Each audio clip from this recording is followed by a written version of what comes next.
I'm Jess, a 26-year-old nurse who's seen enough to know life ain't always a smooth ride.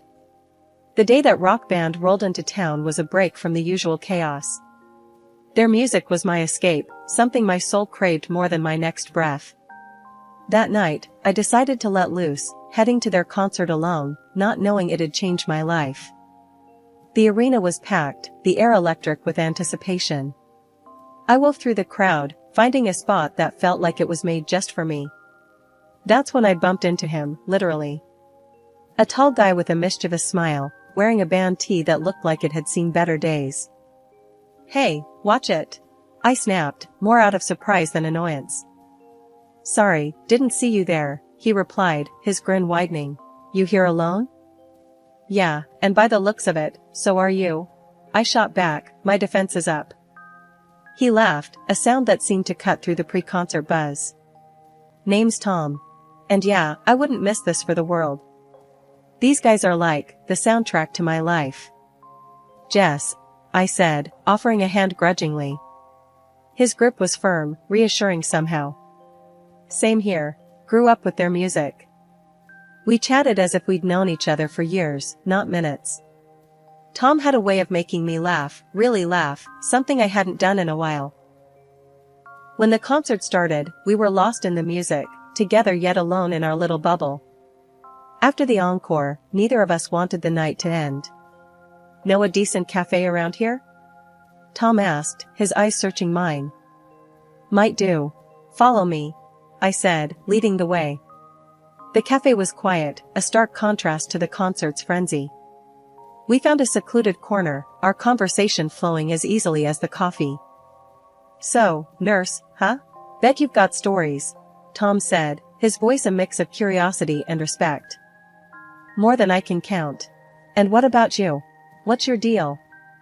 I asked, leaning in. "I work in IT. Not as exciting as saving lives, but it pays the bills." He shrugged, a hint of humility in his eyes. We talked about everything and nothing, from our craziest dreams to our mundane daily gripes. It felt natural, easy. Before we knew it, hours had passed. "Should probably get going," Tom said reluctantly. "But I don't want this to be the last time we talk." "Me neither," I admitted, feeling a connection I couldn't quite explain. We exchanged phones, typing in our numbers with the promise of a call. As we said goodbye, I felt something shift inside me. Maybe it was the music, the night, or just Tom himself, but I walked away feeling lighter, my heart pounding in my chest. After a few months of dating Tom, the day came to meet his family, or more accurately, his mom. He'd been upfront about living with her, saying she was all he had in terms of family. I respected that. My own family was just my grandma, after all. Tom's place was modest, a cozy little house with a garden that looked like it needed a bit of love. "Mom's inside," he said, a hint of nervousness in his voice as we approached the door. It struck me then how important this was to him, and suddenly, I was the one feeling jittery. The door swung open to reveal a woman in her late 50s, her hair a tangle of curls, eyes sharp as they landed on me. "So, you're Jess," she said, her voice carrying a note that I couldn't quite place. Was it curiosity? Suspicion? "Nice to meet you, Mrs. Johnson," I offered, extending a hand that she took after a brief hesitation. "Call me Linda," she said, leading us into the living room. The place was neat, filled with photos of Tom at various ages. It was clear he was the center of her world. We sat, and Linda wasted no time diving in. "Tom tells me you're a nurse. That's a hard job. You plan on doing that long?" I nodded, sensing where this was heading. "I love my job, but I'm also planning to study further, maybe become a doctor someday." Linda's eyes narrowed a bit. "A doctor, huh? That's a lot of school. Expensive, too." Tom jumped in, trying to smooth the waters. "Mom, Jess is really passionate about her work. It's one of the things I admire about her." Linda turned her gaze to Tom, and then back to me, her expression softening slightly. "Tommy here has always been my rock. After his dad left, it was just the two of us. I've given everything to him, you know. I caught Tom's eye, a silent communication passing between us. I knew this was hard for him, torn between the two most important women in his life. Linda continued. I rely on Tom for a lot. He's been so good to me, giving me half his salary every month. It's only fair, after all I've sacrificed. The air in the room felt heavier, the tension palpable. I didn't know what to say. It was clear Linda expected this arrangement to continue, even with me in the picture. And what about your family, Jess? Linda's question snapped me back to the moment. I was raised by my grandmother, I said, my voice steady. My parents died when I was young. Grandma's all I have. Linda nodded, a strange satisfaction in her eyes. Well, if you and Tom are serious, I'd expect you to contribute as well. $800 a month should cover it. I choked on the tea I'd been sipping. $800? Tom's hand found mine under the table, squeezing it gently. We'll work something out, Mom. Jess and I are a team now. When Tom and I decided to tie the knot, we knew it wouldn't be a lavish affair, but nothing prepared me for the battle over our wedding plans. Linda had her own ideas about saving money, which basically meant cutting down our guest list to a handful and scrapping any unnecessary celebrations. I wanted simple, sure, but I also wanted some joy, some celebration of us. One evening, as we sat down with Linda to discuss the wedding plans, the tension was thicker than the coffee Tom had brewed. So, I was thinking, Linda began, in that way that told you she wasn't just thinking, she was deciding. Why waste money on a big venue when we have a perfectly good backyard? Tom squeezed my hand under the table, a silent plea for patience. Mom, Jess, and I were hoping for a bit more, celebration. Not just a backyard thing. Linda's eyes narrowed, her lips pursing in that familiar line of disapproval. And who's going to pay for this celebration? You too? With what money? I took a deep breath, readying myself. We've been saving, Linda. And it's not like we want something extravagant. Just something a bit more special than the backyard. Linda scoffed. Special? You think spending money you don't have on one day is special? You know what's special? Security. Not starting your married life in debt. I could feel my patience wearing thin, but I held my ground. We understand the value of money, Linda. We're not talking about going into debt. Just a modest celebration at a small venue. We've done the math. Despite Linda's protests, we managed to reach a compromise of sorts, a small venue, close family and friends, and a strict budget. Linda insisted on overseeing the catering, claiming she could cut costs, which meant we ended up with a buffet that was more potluck than professional. On the day of our wedding, the venue looked, well, modest. My grandma, the one person from my family there, whispered to me as I readied myself. This Linda, she's a piece of work, isn't she? Just remember, dear, you're marrying Tom, not his mother. The ceremony was short and sweet. Tom looked handsome, and when I walked down the aisle towards him, the look in his eyes told me we'd made the right choice. It was our moment, and even Linda couldn't tarnish that. At the reception, as guests mingled and the homemade buffet was served, Linda took it upon herself to remind everyone how much money we'd saved. Just think what they can now put towards their future, she announced to a group of our friends, who nodded politely, their expressions a mix of amusement and sympathy. Tom's best man, Mike, a childhood friend who knew the family dynamics all too well, leaned over to us with a grin. Hey, at least she didn't charge entry, right? I laughed, the tension of the past weeks melting away in the warmth of the moment. Tom wrapped an arm around my waist, pulling me close. We did it, Jess. Despite everything, we did it. Yeah, I agreed, leaning my head against his shoulder. And now, we start our lives together, just us. And Linda, Tom added with a wry smile, earning him a playful jab in the ribs from me. Settling into married life with Tom was like navigating a boat on choppy waters. Our tiny rented apartment became our haven, a place where we planned to build our future together. But the shadow of financial strain loomed large over us, darkening even our brightest moments.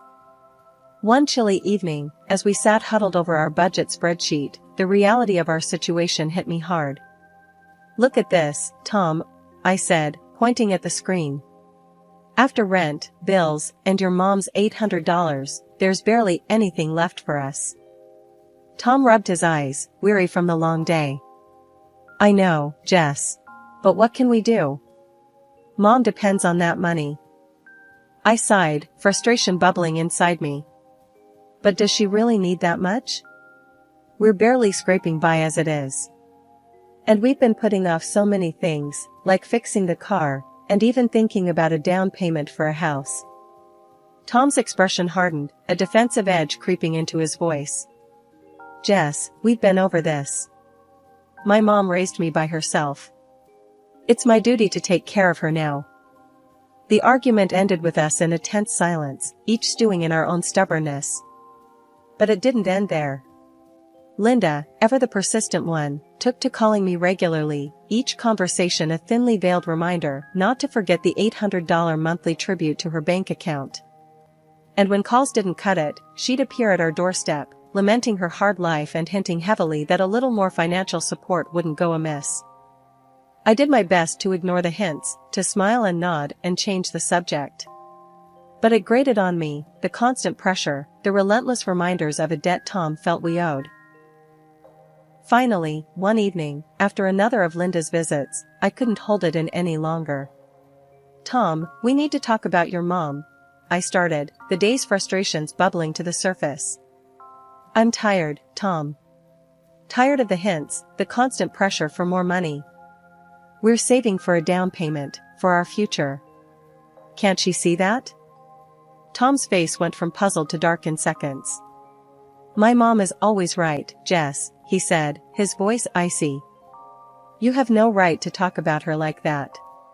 She sacrificed everything for me." His words hit like a slap.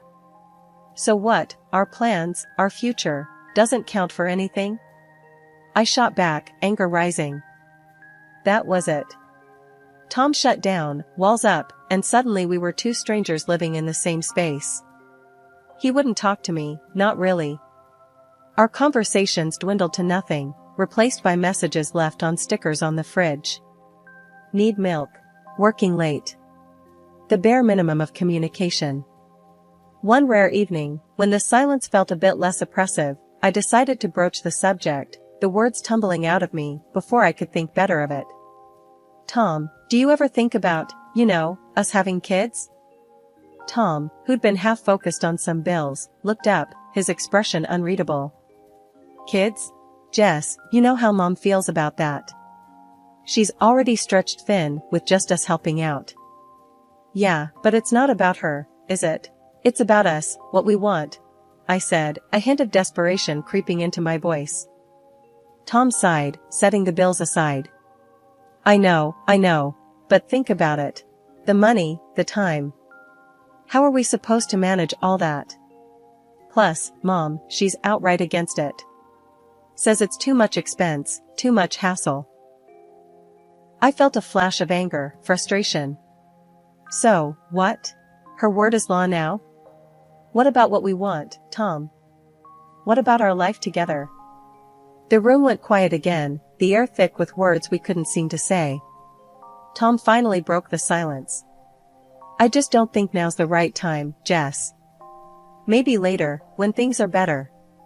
The next day, Linda's unannounced visit threw gasoline on the already smoldering embers. "I heard you two talking about kids," she started, her tone accusatory as if the mere thought was an affront to her. "Yeah, so?" I said, my patience worn thin. Linda's eyes narrowed. "So, you think you can just bring kids into this mess? You can barely take care of yourselves. Where do you think the money for that will come from? Out of what you should be giving me?" Her words stung, not because they were true, but because of the blatant disregard for our autonomy, our desires as a couple. "It's our life, Linda. Our decision," I shot back, my voice firm. "Your decision? No, my son's decision. And he knows better than to make a foolish mistake like that," Linda countered, her voice rising. The argument spiraled from there, voices raising, words that couldn't be taken back flying between us. It ended with me saying something I'd never thought I'd have to. Maybe we shouldn't see each other for a while. This is too much. Linda left in a huff, and Tom, when he found out, sided with her. Our home felt more like a battleground, each of us entrenched in our positions, the idea of starting a family now a no man's land between us. It started with a phone notification that blinked innocently enough, but held a punch that knocked the wind out of me. Tom had transferred $1,000 to his mom this month, not the usual $800. My mind raced, confusion and anger swirling together. When I confronted him, his response was as cold as the look in his eyes. "It's my decision, Jess. It's for my mom," he said, his voice flat, leaving no room for discussion. "But we agreed on a budget, Tom. We have our own needs, our own plans. How could you just change that without even talking to me?" I shot back, my voice rising with every word. Tom shrugged, a dismissive gesture that stung more than I expected. "Things change. I don't have to consult you on everything." That was the moment I felt it, the crack in what I thought was solid, the betrayal of our partnership. But the worst was yet to come. Days later, a friend from work, Carrie, called me, her voice hesitant. "Jess, I hate to be the one to tell you this, but I think you should know." She trailed off, the pause heavy with dread. "What is it, Carrie?" I urged, a sinking feeling in my stomach. "I saw Tom's profile on a dating site. He even messaged me, not realizing who I was at first." "I'm so sorry," she finished, her voice a mix of sympathy and discomfort. My world stopped. The air left my lungs in a rush, and I felt dizzy. "Are you sure?" I managed to whisper, clinging to a thread of hope that it was all a mistake. "Yes, I'm sure. I can send you the screenshots if you want," Carrie offered, and true to her word, she did. The evidence was undeniable. There was Tom's picture, his profile, and the messages he'd sent, flirting, suggesting they meet up. The betrayal cut deep, a wound I wasn't sure could ever heal. When Tom came home that night, I was waiting, the screenshots glowing accusingly on my tablet. His reaction was one of shock, then anger, not at being caught but at being confronted. "What, you're spying on me now? Invading my privacy?" he exploded, the audacity of his anger almost laughable. "Spare me, Tom. How long? How long have you been doing this?" I demanded, my voice shaking with emotion. Tom's anger fizzled out, replaced by a resignation that was somehow worse. "I don't know, Jess. A while, I guess. I needed something else. Something more. More than me. More than us," I said, the reality settling in like a stone in my stomach. "Yeah, I guess so," he admitted, and with those words, the last of my hope evaporated. "I want a divorce," I said, the words tasting bitter on my tongue. Tom looked at me then, really looked at me, and for a moment, I saw a flicker of the man I married. But it was gone as quickly as it came, replaced by a cold indifference. "Fine," he said simply. "If that's what you want." The divorce proceedings were quick, devoid of the messy entanglements that come with shared assets or children. I moved back to my grandmother's house, the only place that still felt like home, carrying with me the pain of betrayal, but also a sense of relief. 3 months post-divorce, and life had started to settle into a new kind of normal, or as normal as it could get without Tom and his mom, Linda, in the picture. That is until my world got rocked again, but this time by loss. My grandmother passed away, leaving behind a void no one could fill. Along with the heartache came a surprise. She left me her house and a hefty sum of $800,000. Just when I thought things couldn't get any more surreal, Linda showed up at my doorstep, bursting with a kind of frantic excitement that felt out of place given the recent funeral. "Jess, darling. I heard about your inheritance. What a blessing." Linda gushed, not wasting a second on pleasantries. I stared at her, incredulous. "Linda, what are you doing here?" She brushed past me into the house, as if we were still family. Now that you've come into this money, you can surely afford to help me out a bit more. Not just the usual $1,000, but maybe double that? And, oh, a small gift wouldn't hurt. Something nice, expensive. Her words were like a slap in the face, each one more absurd than the last. But it was her next statement that really threw me. And since you're so well off now, I suppose it's okay for you to have a baby with Tom. I mean, with this kind of money, why not? I couldn't help it, laughter bubbled up from within me, loud and uncontrollable. Linda looked at me as if I'd lost my mind. Linda, you do know Tom and I are divorced, right? 3 months ago. Your son and I are done. Over. The look on her face was priceless, a mix of shock, disbelief, and something that looked suspiciously like panic. Divorced? But Tom never said. Why would he hide that? Maybe because he didn't want to crawl back to Mommy's house? Or maybe he thought you'd cut him off financially? I shrugged, the absurdity of the situation not lost on me. Linda fumbled for her phone, dialing Tom in a frenzy. The conversation was short and heated, her voice rising with every word until she finally hung up, her face pale. He said it's true. Said he didn't tell me because he wanted to maintain independence. Independence. Now he tells me this, when we could have been rich. Linda, it's time for you to go, I said, my patience wearing thin. She stood, defeated, but then, with a last-ditch effort, she turned to me. Jess, can't you reconsider? For the sake of the family? Tom made a mistake, but surely. I cut her off with another round of laughter. Linda, there is no family, not between me and Tom. And after everything, you really think I'd go back to him? Please, leave. One morning, as I sat in the kitchen with a cup of coffee, the sun casting gentle patterns on the table, there was a knock at the door.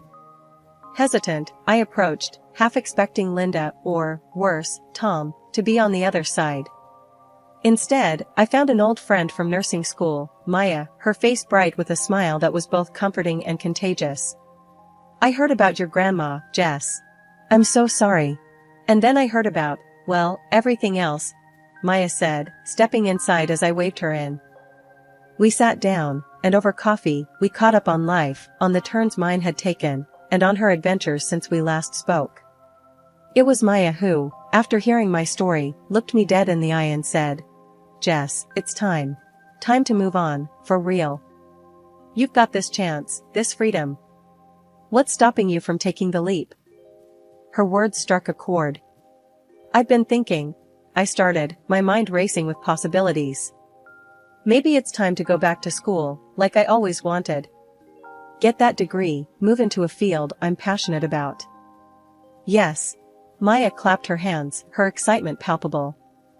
That's the spirit. Look, life's thrown you some curveballs, but you're still standing. And now you've got this incredible opportunity to do something just for you. The conversation with Maya lit a fire under me. It was the push I needed to finally make a decision, to move forward with purpose. I started researching programs that night, my heart set on advancing my career in a way I'd only ever dreamed of. But life has a funny way of testing you. Just as I was settling into this new chapter, Tom appeared on my doorstep one evening, looking every bit the man I once thought I knew. Jess, can we talk? He asked, a nervous edge to his voice I wasn't used to. I hesitated, a part of me curious, another part wary. All right, Tom. Talk. He shuffled uncomfortably, looking around as if searching for the right words in the air around him. I heard about your inheritance.